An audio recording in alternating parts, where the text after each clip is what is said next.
Hi there and welcome along to another workout for you to row along to. That's us, we're at the end of the 2K Redux plan, or if you're doing this as a standalone, forget what I just said.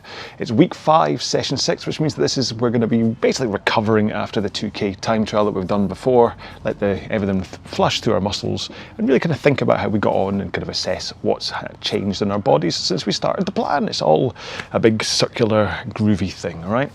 So what we're going to do is 30 minutes and we're going to alternate every 5 minutes going from 18 strokes a minute to 20 strokes a minute, and our pace is going to be 2K plus 20, then 2K plus 18. Now if you want to push it 2 seconds either way depending on how you feel, and by all means do. We're at the end of the plan, you can just go mad if you wish, alright? Anyway, so let's get into our 4-minute warm-up as we always do. We start off by setting off the drag factor or resistance on our machine. If you don't know about drag factor for concept 2s, then please check out the video I have on the YouTube channel. If you are on a machine that's just a resistance, then make sure and set it to a point where you get a good solid stroke out of it, but it doesn't feel as though you're rowing a dinosaur down a river path, all right? So next up, you go to the monitor and set it at eye height so you don't have to look up, you don't have to look down, and finally your foot straps could maybe cover around about the bottom lace in your shoe, or at least to get you to a point where you can get to the front of the machine comfortably with your shins pointing forwards. You're not flying right past that and you're not struggling to get to that, right? That's the most important part. And every now and then take a little test, see if your flexibility has improved at all or worsened, maybe change them. I've gone from 2 holes showing to 3 holes showing recently as an example. Anyway, 4-minute warm-up. I'm going to start at 18 strokes a minute, and the amount of power I want you to start at is akin, there's a big word for me, to like a body weight squat, as though you were just kind of doing a squat. So I just want you just to connect with your legs and arms, all right? In 3, 2, 1, go. So for the first minute, all I want you to do is think about the timing of that connection of your feet into the foot plates, and when your hands and the handle pick up the flywheel. So you want your feet to push into the foot plate at exactly the same time the handle picks up the flywheel. That way the power from your legs goes into the machine. If you get the timing the wrong way round, then you'll be leaking power, okay? So once you've got that timing right though, start to think about the amount of power you're putting in. Because we're a minute in, we can start edging towards 2K plus 20 pace. Now, if you don't know what I mean by 2K pace, that's when you row a 2 kilometer time trial, divide the result by 4, and that gives you your average 500 meter pace, which on the concept 2 is how I talk about pace. So you set it to the one that shows /500m. And that shows you your current 500 meter split time. So 2K plus 20 would be your 2K average plus 20 seconds. But in 2 strokes, we're going to stop all that and put 1 foot on the floor. So here we go.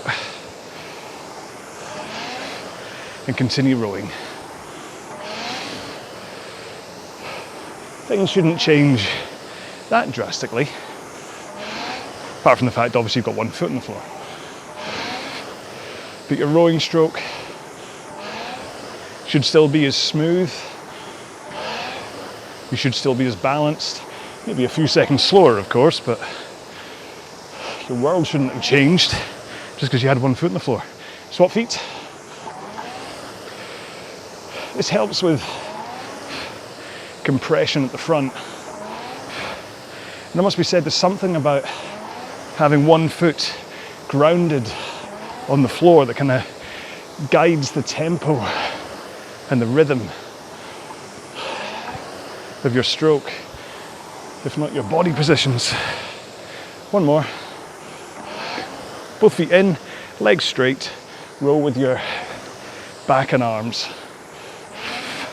So swing from your body, pull in your arms, push out your arms, swing over your body. Really important part of the rowing stroke, this is to really get that backswing generating power. One more. Now roll to the front with straight arms and just push out with your legs. Again, all I want you to do is connect. The amount of power you push out with is not important. What's important is the timing of your foot press, your hands picking up the flywheel, and that you're doing it with straight arms and that forward lean. Okay, one more. And that is us done on the 4-minute warm-up. So keep on moving up and down the rail, have a quick drink, and take the time it takes for me to say what it is we're doing today to program your monitor if you want. Okay then, so once again what we're doing today is 30 minutes and we're going to alternate 18 strokes and 20 strokes per minute every 5 minutes. As far as your monitor is concerned, you could just punch in a 30-minute row and set splits to 5 minutes if you wish, or just watch the time count down. All right.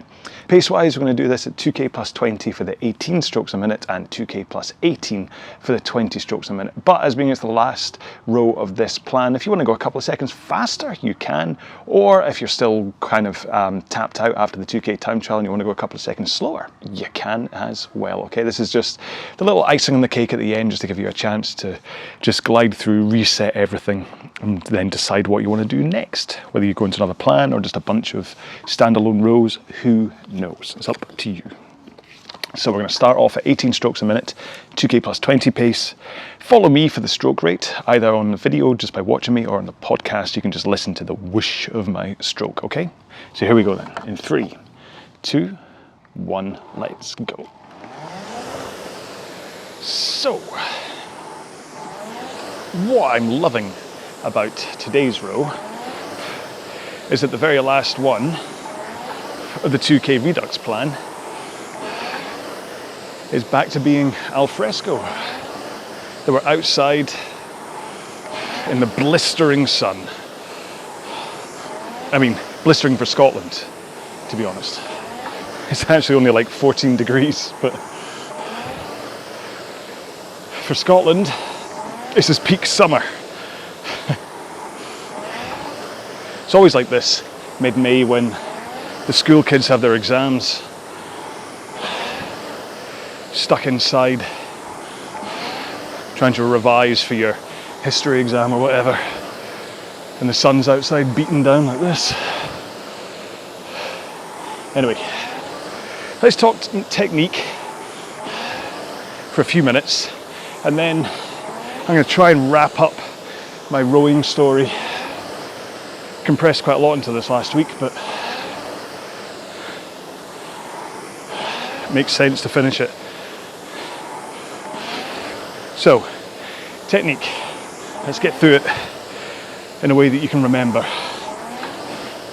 The most important things are that you start the stroke by pushing with your legs and with straight arms in order to let the power go from your legs through your arms into the handle and into the flywheel. But in order to help that, you also do it with a forward lean, tilting over the hips, leaning into the machine to, as you're looking at me, in the 11 o'clock position, but if you're on the other side of me, a 1 o'clock position.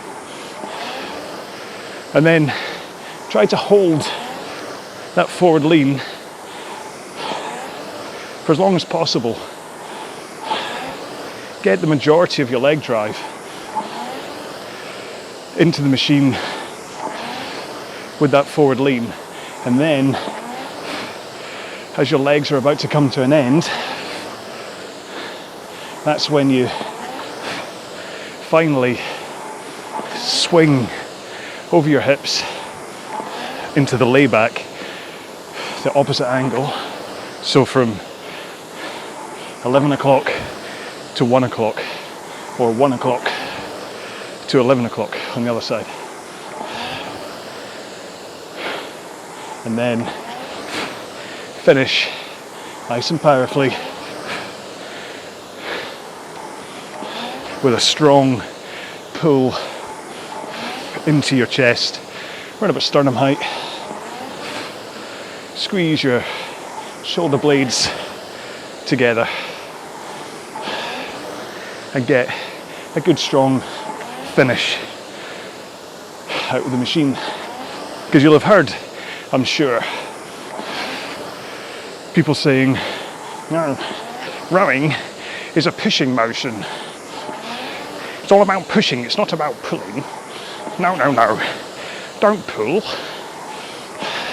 It's not entirely true. It's true for the front. When you start the stroke, you do not pull. You push with your legs.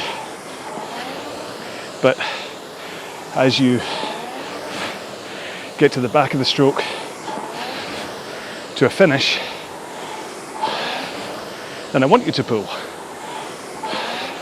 Because otherwise, you're wasting potential power and you're not getting that upper body arm workout that you're entitled to on a rowing machine. Okay, 20 seconds to go, and then we'll do our first change up to 20 strokes a minute. 3, 2, 1, here we go. Now really it should just mean a tiny bit more of a push from those legs to increase the drive speed, but that's also complemented by a slightly faster recovery to the front of the machine. So you should have found your pace jumped up by a couple of seconds just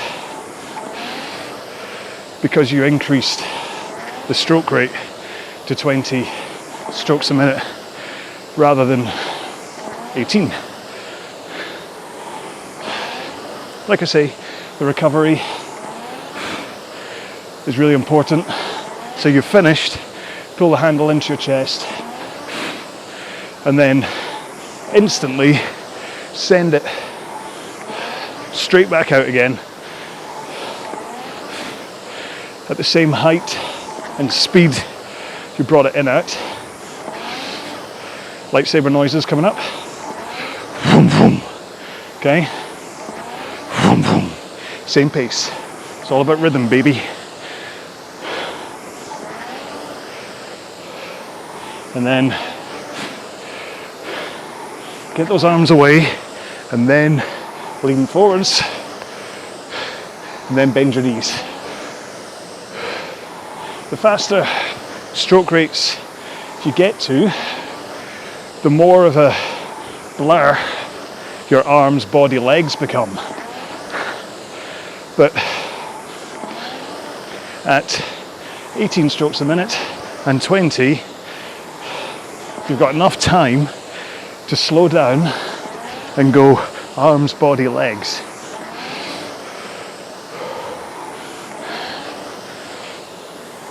It's all about rhythm. I've never stopped, but I am clearly transitioning from legs, body, arms, arms, body, legs. Although, if I say that too often, I'll fall off the machine as a result of not taking any breaths in. Which, actually, I'll leave technique for a second. Although my heart rate is on screen for you, I don't want you to think that's what you should be like.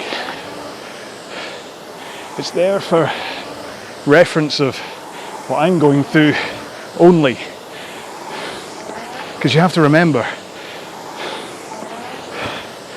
I am not only outside in the heat, but I'm also talking to you. So, I've got to say my heart rate is artificially high by about 10 beats.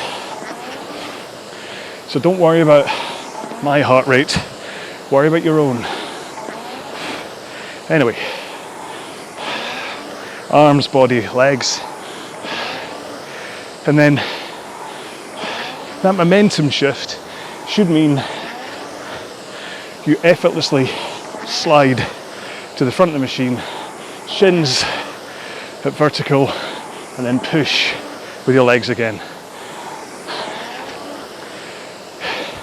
The last thing really to say is to make sure you are up on your sit bones as you come into the front of the machine for that forward tilt with a powerful braced posture through the stroke, finishing nice and powerfully too.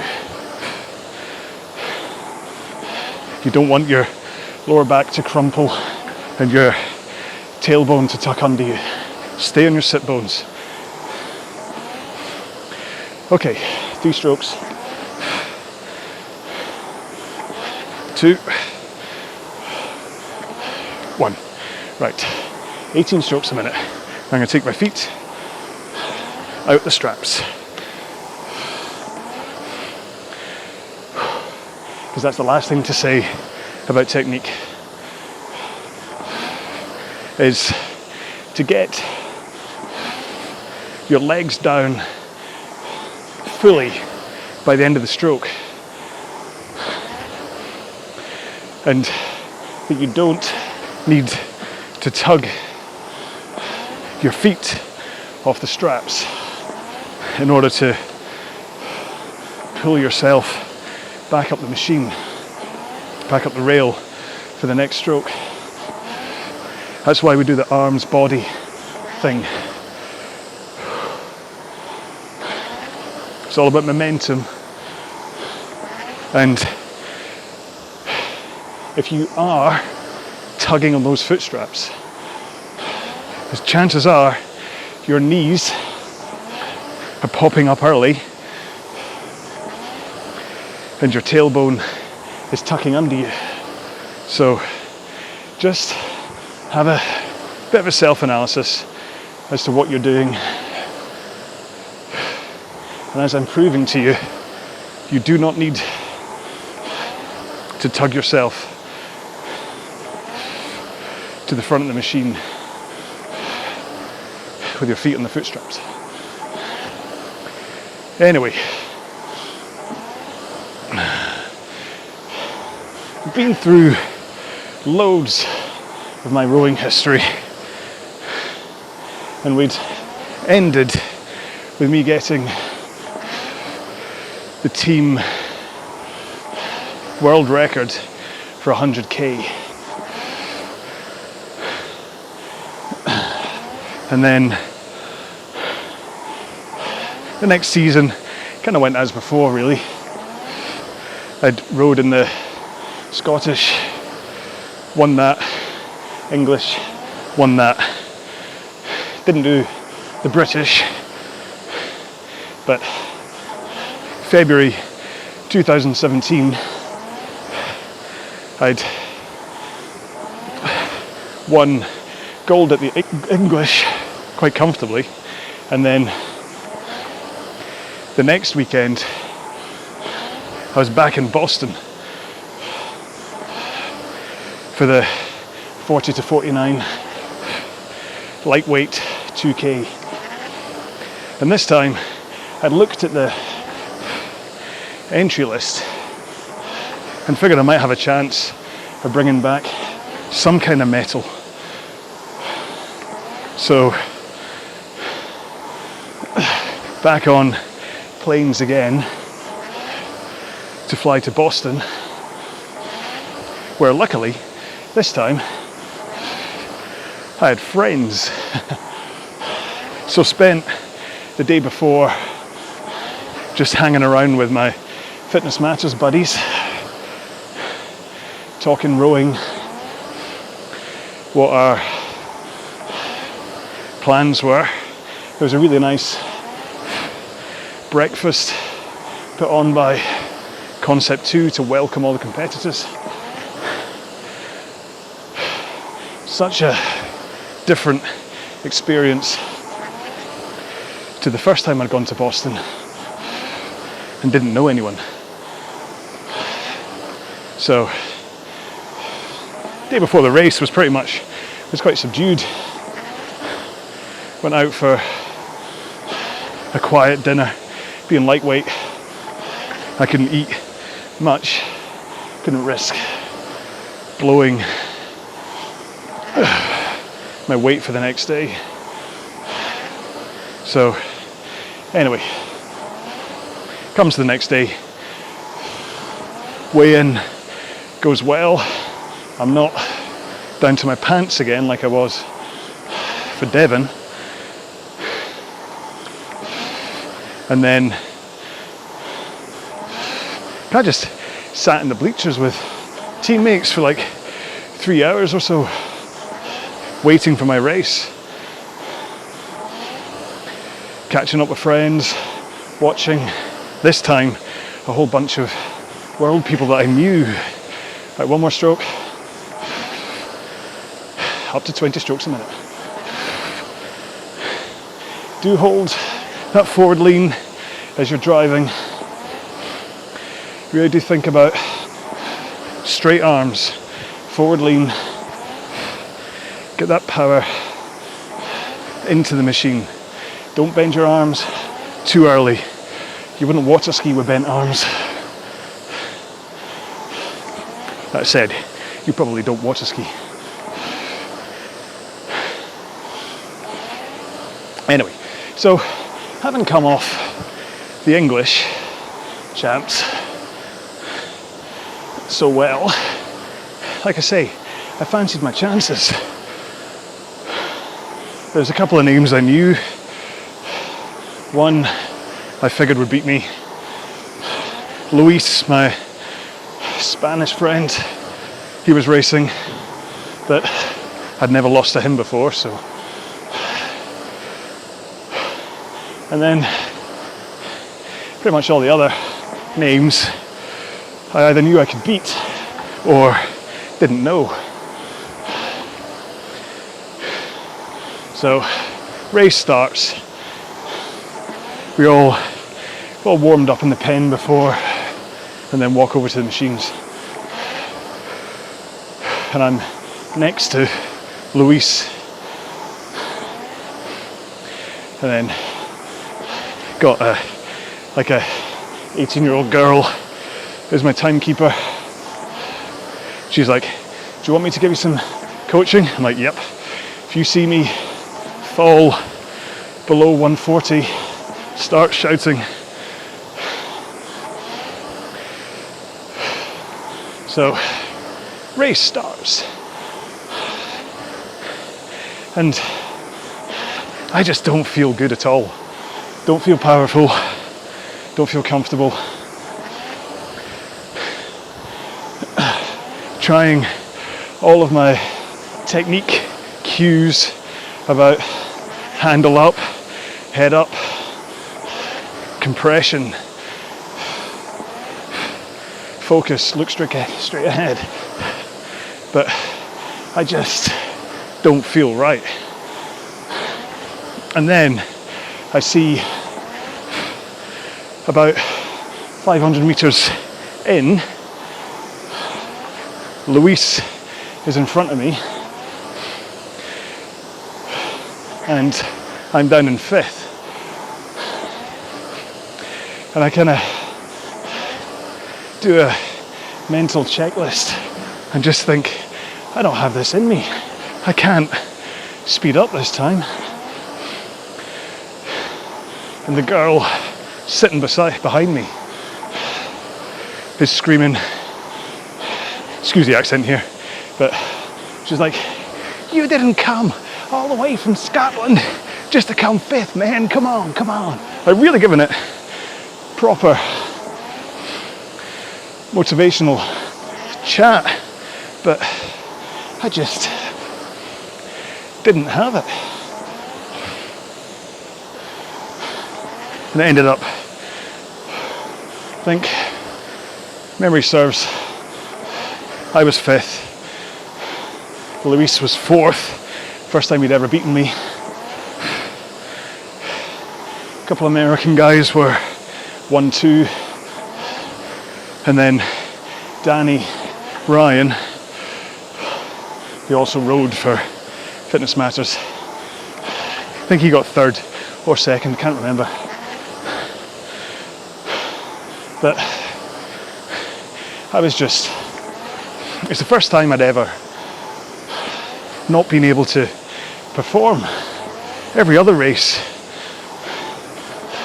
I'd hit it, embraced it, and gone for it. And not one to leave Boston behind, but fast forward to the following September, and I'm in Wales. So this is 7 months later. 4 strokes, 3, 2, 1, back down to 18s. Remember, keep that posture powerful.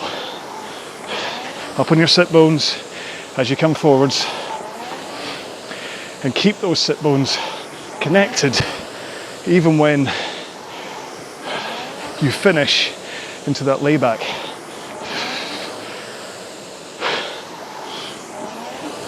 So, Wales, Welsh Indoor Rowing Championships. Didn't start well. I ended up down to my pants again for the weigh-in,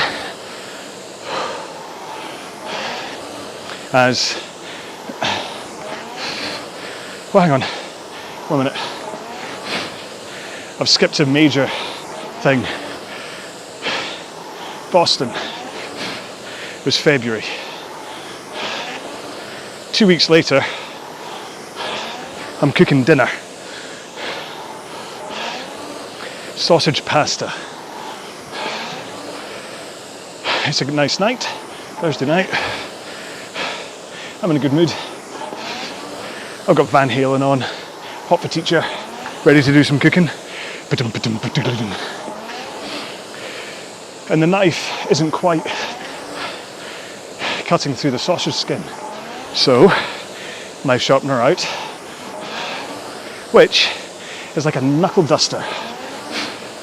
You'd hold the sharpener in your fist and then run the knife back and forwards through the sharpener. Yep.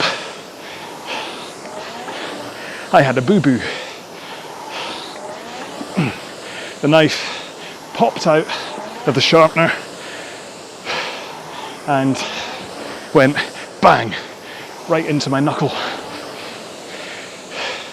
Having been freshly sharpened, it obviously went right through my tendon into my knuckle capsule, and I was left like this. Couldn't lift my finger. So 6 weeks, or well, what was it? 2 weeks in a cast, 4 weeks in a bandage, and then about 2 months of rehab to be able to move my finger again. Which, as being it was my middle finger, meant I'd be on the train, because I couldn't drive, wiggling my middle finger. And I realise now that I was giving everybody the finger.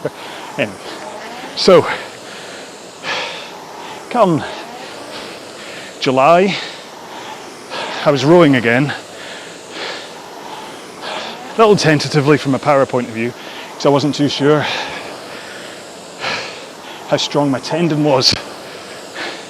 So I was going for low drag and longer rows rather than sprint stuff. But I did enter the Welsh as my kind of comeback race. But because of so much time off, I had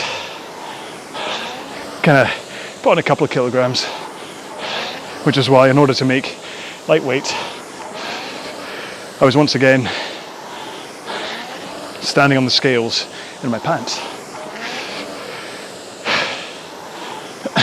Got a nice photo of me from behind weighing in. Good memory. Anyway, and the race starts. Warm-up is in the squash courts. Quite enjoyed it, being an ex-squash player. But race started, and I don't know what happened, but it was like handles up, attention, row, and the klaxon went off to row, but then there was a whoa, whoa, whoa, whoa noise. 2 strokes. Last stroke. 20 strokes a minute. Here we go. Our last 5 minutes. Do focus on your technique while I'm talking to you. Just because I'm not reminding you doesn't mean you can slack off. Anyway, so klaxon goes off. Someone then yells, I think it's a false start. So I stop. But nope, it was a real start. So I'm already in 4th place because I'd handled down for a second. Managed to get back to 3rd by the end, but my head had just gone, so couldn't get the extra 5 or 6 seconds to get 2nd place. And that was the first time Tim Cox beat me. And all this had really played with my head, so that when the British came round, my head just wasn't in the game. I was just chatting away, having a laugh with people, and I'd pretty much made up my mind that during the 2K, if it got too much, well, you cut your hand, you've lost fitness, no one's gonna judge you if you don't hold on. And that's exactly what happened.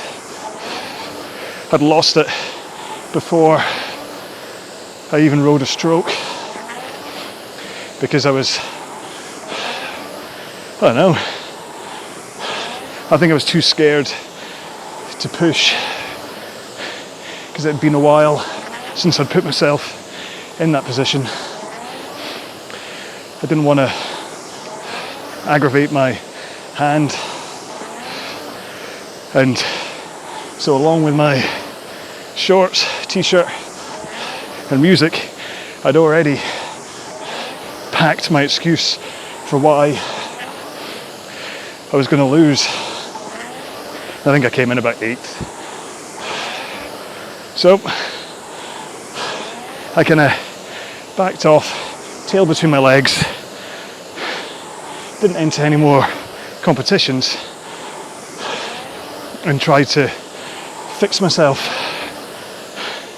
in the process, that is when, doing power training, I developed this shoulder deltoid issue, which has kept me from racing properly for the past 2 years, almost 3. Which brings me to you.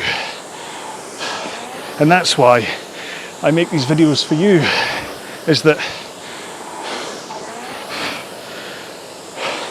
not only am I able to give something back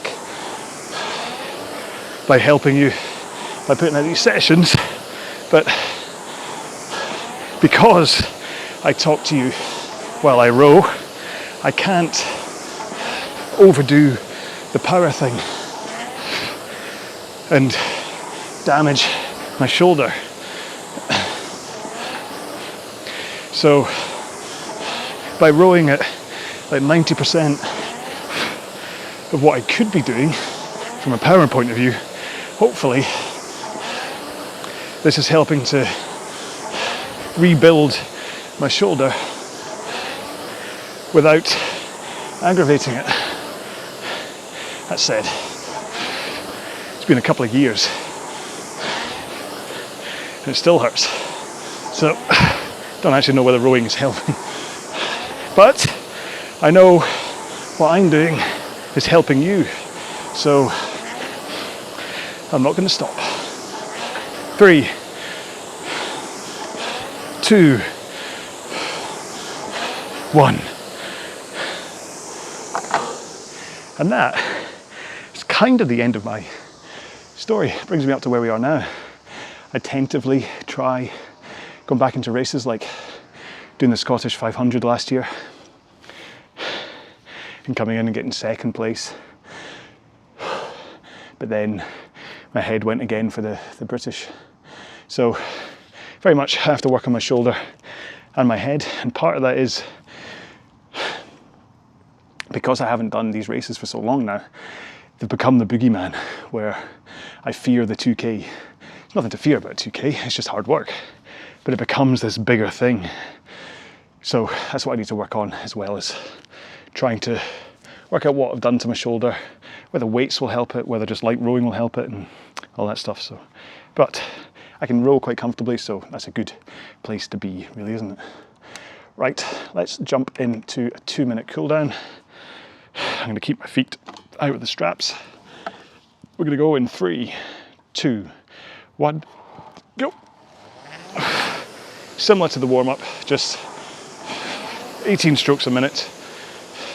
Power is pretty much just a bodyweight squat where you're connecting your legs to the foot plate at the same time as your handle connects to the flywheel, but you're not putting in loads of power. If you want me to tell you a pace, then probably run about 2k plus 30 or like a 4 out of 10 effort. Bearing in mind, 1 out of 10 is you sitting on the couch eating a nice pizza. So, whether you took part in the 2K Redux plan, or whether you just found this as a standalone session, I do hope you enjoyed it. If it was part of the plan, I hope your 2K time trial went well. I have put in the pace video from the original plan for the time being, but I do intend to remake it with a more recent one, but there's no need quite yet. But you'll know whether I've done it yet or not, because it'll have been sitting in the playlist. Anyway, today's row is a momentous one though, because this is the first one since crossing the 5,000 YouTube subscribers, which is amazing. 5,000 people hit subscribe. All because of the nonsense that I chat about on a machine. Quite humbling, really. Do hope you all enjoy it. One more stroke. There you go. You can continue cooling down, of course. You don't have to stop just because I did. But yes, that's the end of the 2K Redux plan. My next thought is just to do just a bunch of standalone sessions, because I know that tagging plan numbers onto sessions is going to put some people off thinking that they have to do it as part of the plan, which is why I've always put standalone next to them as well. But I do think people see it. I say, oh, this is week 3, session 2, and they go, oh, no, next one.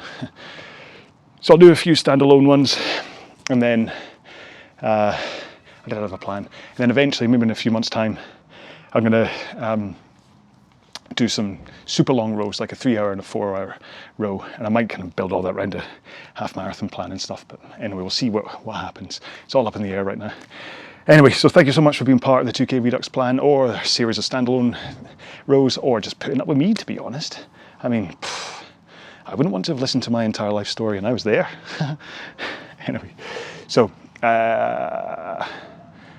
what should we have as a hashtag? I'm trying to think of a kind of a book reference. But I don't want to have the end, do I? Hashtag to be continued. No, that's the one, isn't it? Because this isn't the end of my thing. Once I get this sorted and this sorted, I'll be back. So either hashtag I'll be back or hashtag to be continued, because maybe the end of why I'm here brought you completely up to date, but it's not the end of my rowing career. So yeah. It's important to keep on striving on. Keep on keeping on. Anyway, thank you so much once again for watching these videos. I will see you in the next one. Stay safe, be well. Bye-bye.